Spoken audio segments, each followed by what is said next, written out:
সবগুলো আমি ম্যাশ করে নিয়েছি আগের থেকে। এবার নিয়ে নিয়েছি পেঁয়াজ, একটা গোটা পেঁয়াজ পেস্টটা করে নিয়েছি। নিয়ে নিয়েছি হাফ চামচ আদা রসুন পেস্ট, দিয়ে দেব হাফ চা চামচ ধনিয়ার গুঁড়ো, দিয়ে দেব স্বাদ মতন লবণ, দিয়ে দেব লঙ্কার গুঁড়ো নিয়েছি সেটা দিয়ে দিলাম, সামান্য দিয়ে দেব লঙ্কার গুঁড়ো, মরিচের গুঁড়ো, দিয়ে দেব বেসনের গুঁড়ো 1 থেকে 1.5 চামচ, চালের গুঁড়ো দিয়ে দিলাম 2 চামচ চালের গুঁড়ো দিয়ে দিলাম। দিয়ে সমস্ত উপকরণ হাত দিয়ে মাখিয়ে নেব।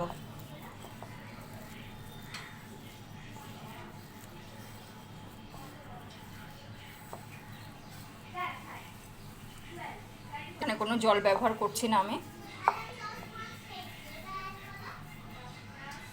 দিয়ে দেব সামান্য হলুদের গুঁড়ো, দিয়ে দেব একটু সাদা তেল উপর থেকে ছড়িয়ে, হাত দিয়ে ভালো করে আমি মাখিয়ে নেব। এখন এইভাবে শেপ তৈরি করে নেবেন, প্রত্যেকটা সমানভাবে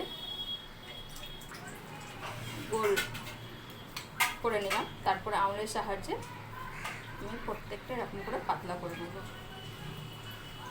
চপের সাইজ, চপ যেমন তৈরি করে ওইভাবে আমি তৈরি করে নেব প্রত্যেকটা। দেখুন আমার সবগুলো তৈরি করা হয়ে গেছে। আমি এবারে তেল গরম করতে দিয়েছি, তেলে ভেজে তুলে নেব। সর্ষের তেল দিয়ে দিয়েছি প্লেটে।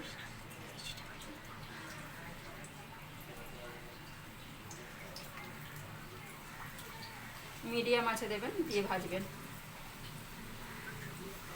তেল পুরো গরম হয়ে গেলে তারপরে দিয়ে দেবেন।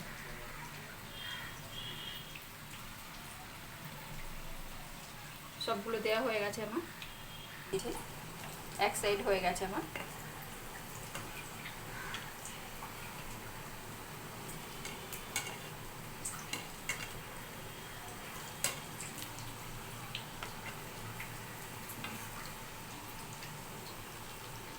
ব্রাউন কালার চলে এসছে, সব লাল লাল করে ভাজা হয়ে গেছে।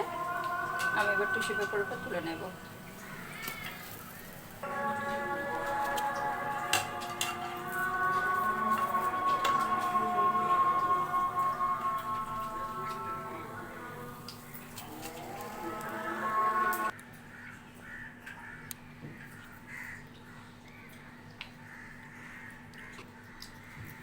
দেখুন কমপ্লিট হয়ে গেছে।